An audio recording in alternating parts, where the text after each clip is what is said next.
Con el doctor Guillermo Nolivos, abogado de inmigración, quien responde a todas sus preguntas. Doctor, bienvenido y quiero que nos ponga en el contexto la información sobre el fin del título 42. ¿Cuál es la actualización sobre este tema? ¿Se va a eliminar? ¿Ha avanzado las personas que están en contra de que se elimine esta medida? Pónganos por favor en actualidad. Bienvenido. Buenos días, Marjorie. Buenos días a todos por allá. Bueno, sí, claro, aquí te voy a poner al día qué es lo que está ocurriendo con este título 42, que, bueno, ha sido una lucha constante entre la comunidad de abogados de inmigración porque, como tú sabes, Sí. puso una restricción en cuanto a las personas que podían ingresar por el sur de la frontera debido a la pandemia. Ahora que ya la pandemia está En alejándose de descenso. nosotros, en descenso, entonces tenemos la administración de Biden que está planeando ya eliminar la aplicación de este título 42. Sin embargo, varios estados republicanos, especialmente que están colindando con México, están muy preocupados porque ellos piensan que esto va a generar un ingreso masivo de inmigrantes de forma ilegal al país y por lo tanto han iniciado demandas en contra de la administración de Biden pidiéndole a una corte federal ubicada en Luisiana que por favor no deje que la administración de Biden levante esta restricción que se conoce con el título 42. ¿Qué ha pasado con el Entonces, programa esto, Quédate en México? ¿Cuál es el estatus? ¿Se mantiene esta medida?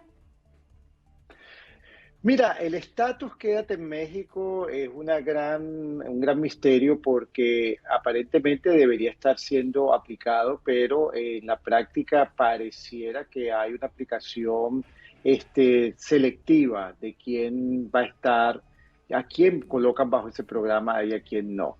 Entonces, me imagino que también es la capacidad del gobierno de ambos países, porque recuérdate que esta es una medida que necesita la cooperación de México para que funcione. Me imagino que hay restricciones, me imagino que no hay una capacidad para México recibir a todas estas personas bajo los estándares que se necesitan. Entonces, no todos los inmigrantes son colocados bajo este programa. Ya entiendo. Doctor, nos pregunta un televidente qué sucede en la entrevista del miedo creíble si el asilo fue pedido en la frontera. Bueno, estos van a venir cambios también. Acuérdate que ya se está hablando de un cambio en cuanto a la facultad de oficiales de asilo de aprobar la solicitud de asilo en la frontera. Entonces, esto eliminaría el miedo creíble, ya no habría necesidad de un miedo creíble.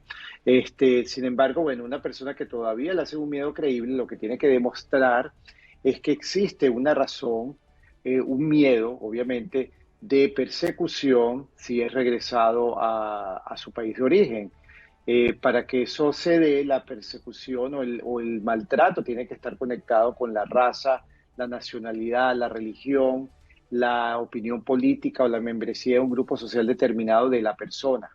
Entonces, la persona tiene que en su relato, cuando esté hablando con el oficial de asilo, que le esté haciendo la entrevista de miedo creíble, tiene que hablar de incidentes que le ocurrió a esta persona de maltrato basado en una de estas 5 razones. Hablando del miedo creíble, doctor, ¿por qué no recomiendan cuando los venezolanos entran por vía legal a través del aeropuerto y le preguntan por la situación del país, no hablar de lo que se vive allá porque pudiese afectarle su entrada o su ingreso a los Estados Unidos? Por supuesto, acuérdate que tú entras con una visa, ¿verdad? Ujú. Esa visa tiene un propósito.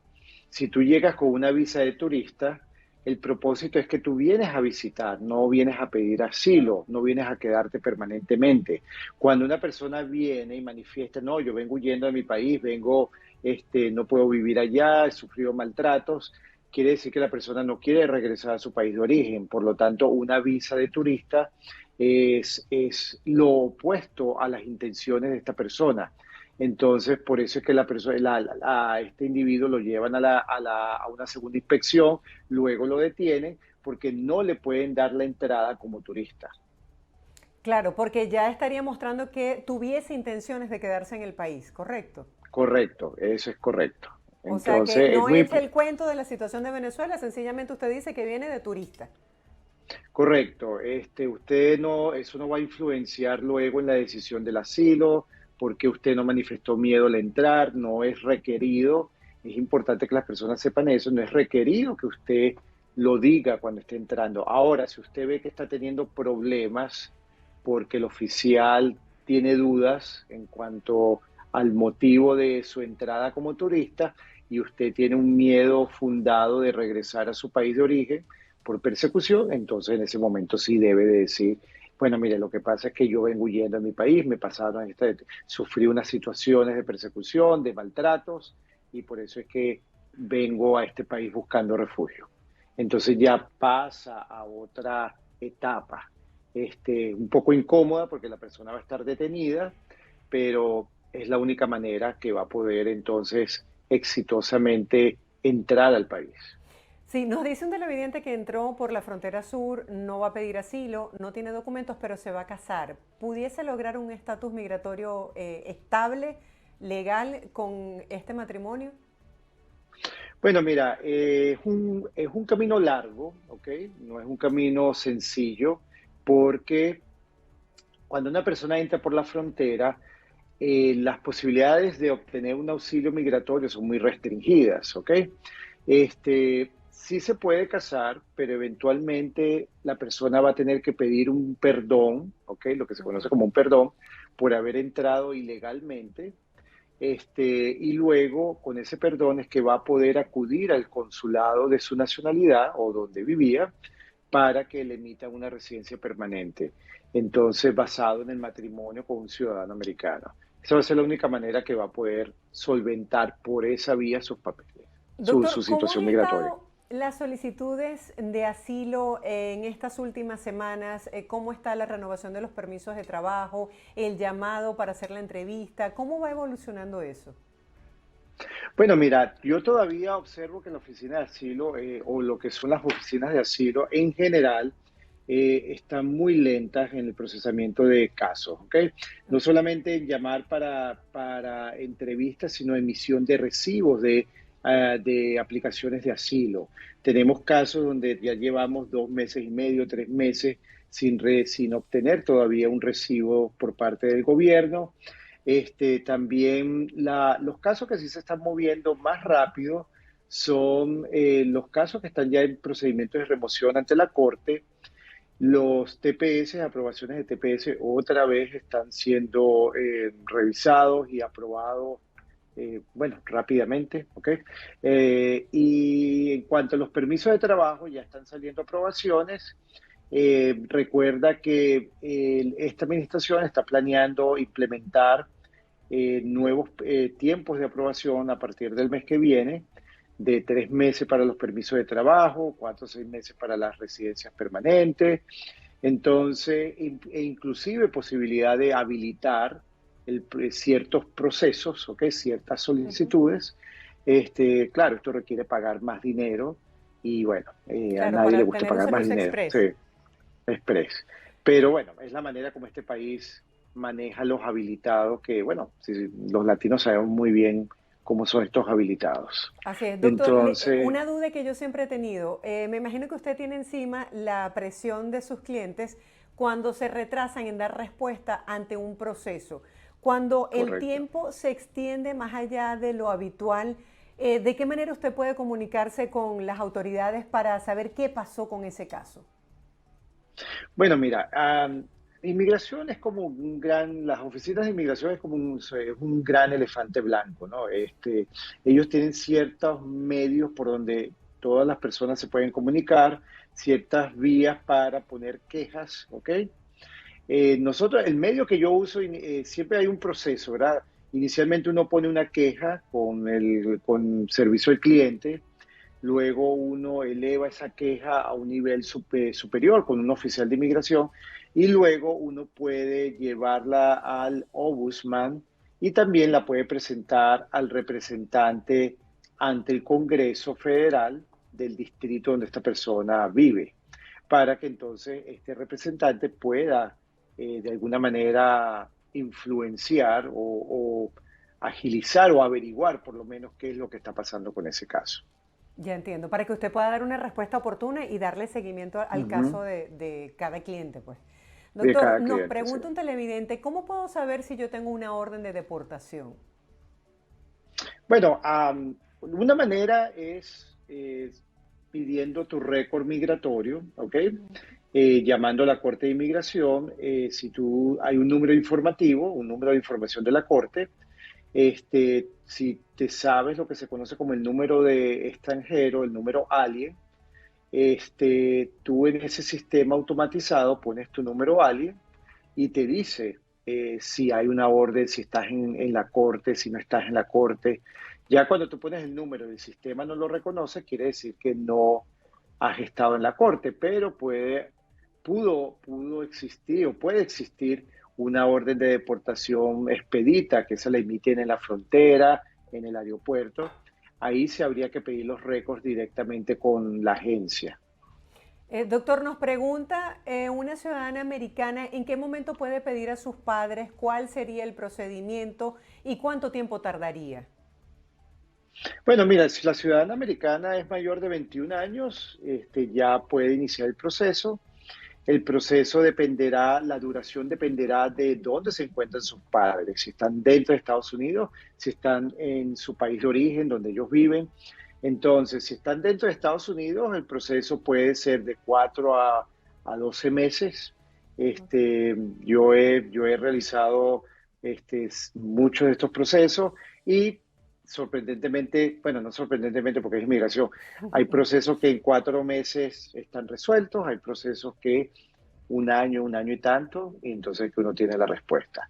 La persona tiene que estar preparada para pues, mostrar que tiene suficientes recursos financieros, eh, eh, que son suficientes recursos financieros para sponsorear o patrocinar a estos inmigrantes. Doctor, Si tenemos... están, ajá, si están fuera del país, pues habrá que hacer un procesamiento consular. Perfecto, tenemos varias preguntas de YouTube y también de Instagram, doctor. Ujú. Uno nos dice, hice un reclamo por UCIS para el permiso de trabajo. ¿Qué efecto tiene este reclamo? Porque tengo ya 14 meses esperando.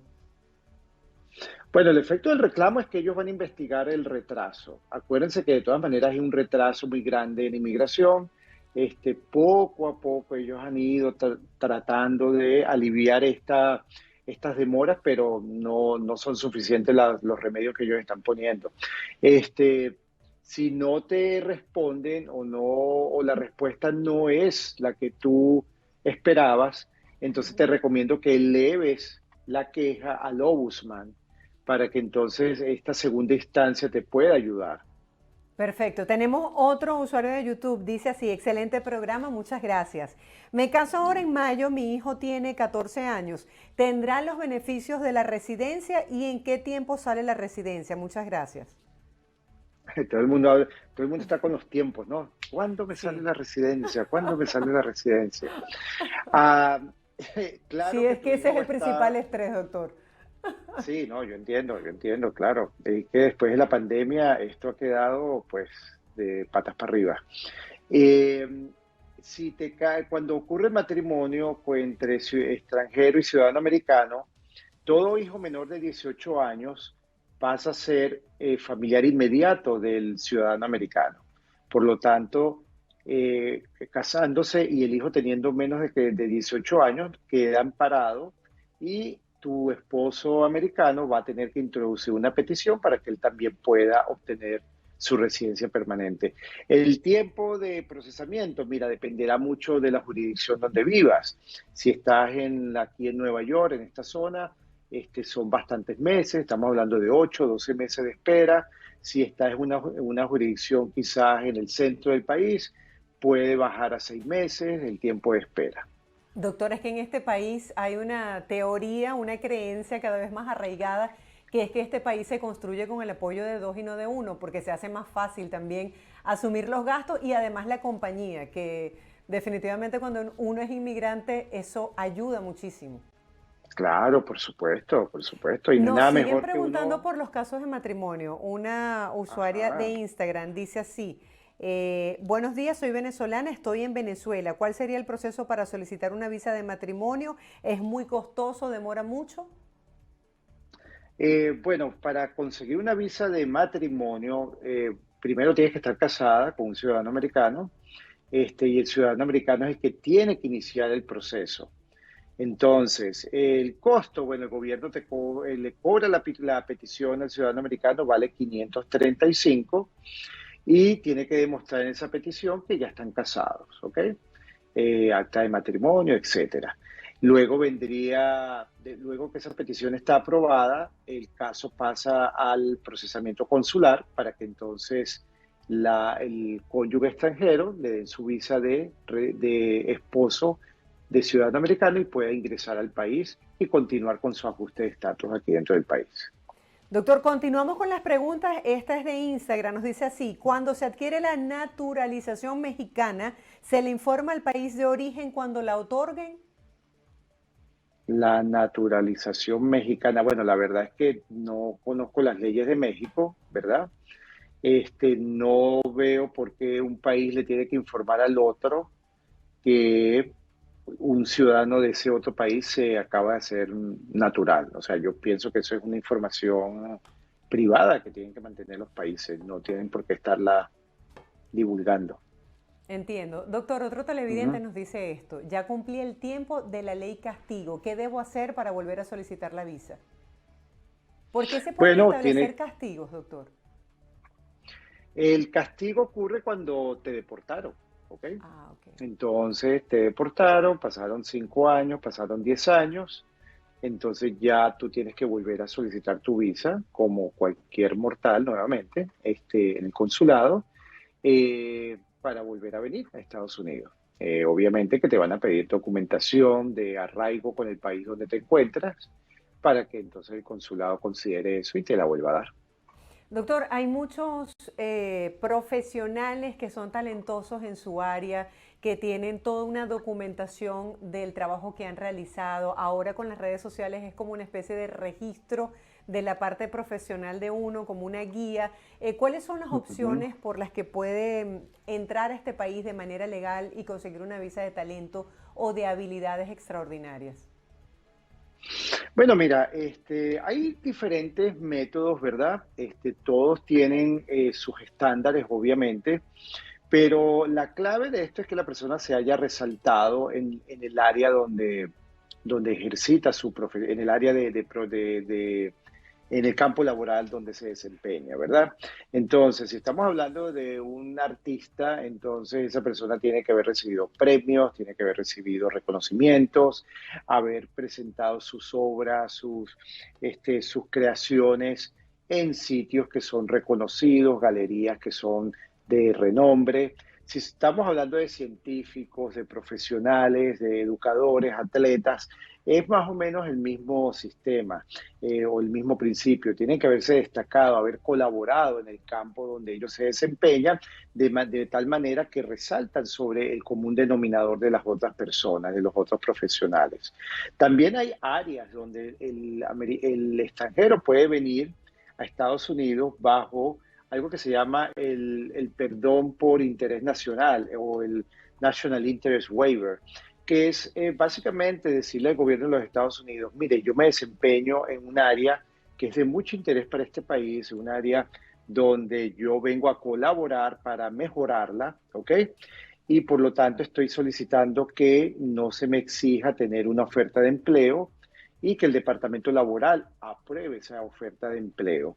Entonces, de esa manera, el extranjero puede ingresar a Estados Unidos y ejercer su profesión acá. Pero son ciertos campos, ciertas áreas que la persona tiene que consultar con un abogado para ver si califica. Pero entonces existe la visa O, está el National Interest Waiver, y hay diferentes estándares. Siempre entonces, si la persona considera que es una persona destacada, ¿ok? Pero bajo las leyes de Estados Unidos, no destacada desde el punto de vista de que, yo soy destacado, no, bajo las leyes de Estados Unidos, entonces pudiese venir a Estados Unidos con una de estas visas especiales. Doctor, y háblenos un poco acerca de la opción de la certificación laboral. ¿Qué cupo tienen las empresas como para poder dar esta certificación a algunos trabajadores? Bueno, la verdad es que no existen cupos. Lo que se hace falta demostrar en este tipo de casos es que el candidato extranjero tiene las cualidades, la educación, la experiencia para ocupar la posición ofrecida y que en Estados Unidos, en la zona, perdón, donde va a ejercer, ese empleo, donde va a ocupar esa posición, no existen ciudadanos americanos o residentes que quieran o puedan hacer ese trabajo. Entonces, por eso es que antes de que todo esto avance, hay que hacer un reclutamiento para determinar si hay o no personas que califican, ciudadanos americanos residentes que califiquen para la posición. Pero no existen cupos, Marjorie, Pero no hay tengo un entendido, cupo. doctor, que la empresa tiene que tener un número determinado de empleados, una cantidad importante de ingresos para demostrar que sí puede contratar a esa persona. O sea, creo que Bueno, hay como una serie claro. de requerimientos para poder calificar y dar estas certificaciones laborales. Por supuesto, claro que hay requerimientos, por supuesto que la empresa tiene que demostrar necesidad de usar esa persona, ¿ok? La necesidad para el negocio, para la empresa de tener ese empleado, tiene que demostrar que hay suficientes ingresos para pagar el sueldo que el gobierno establece que tiene que pagarse, ¿ok? Entonces, esos son detalles importantes, claro que sí. Claro, porque esto también se El, convierte en una buena opción, doctor, cuando hay negocios establecidos en Venezuela que tienen sucursal aquí en Estados Unidos y que de pronto necesitan emplear a una de esas personas que ya conoce el manejo del negocio allá. Sí, hay visas donde tú puedes traer a una persona con un conocimiento específico a que venga a trabajar a tu sucursal aquí en Estados Unidos, siempre y cuando se demuestra eso, que la posición que esta persona viene a ocupar es específica y él tiene, porque es para manejar cierta maquinaria o para hacer realizar ciertos procesos en donde el candidato que va a venir es el que tiene los conocimientos para hacerlo. Gracias, doctor, por toda esta información tan interesante que comparte con nuestra audiencia cada semana. Estaremos muy atentos de lo que va a pasar con todas estas noticias migratorias que pueden afectar positivo o negativamente de acuerdo a lo que se establezca a los migrantes. Muchas gracias. Claro que sí, y esperamos, yo pienso que el mes de mayo va a tener va a haber bastante de qué hablar porque es cuando se van a implementar nuevas medidas migratorias. Entonces estaremos al tanto de eso para comunicárselos a todos ustedes por acá. Gracias, doctor. Feliz día, feliz fin de semana para usted. Nos vemos la próxima Gracias a ti, semana. Marjorie, feliz semana, descansen mucho, disfruten del sol y nos vemos la próxima semana como siempre, ¿ok? Así es.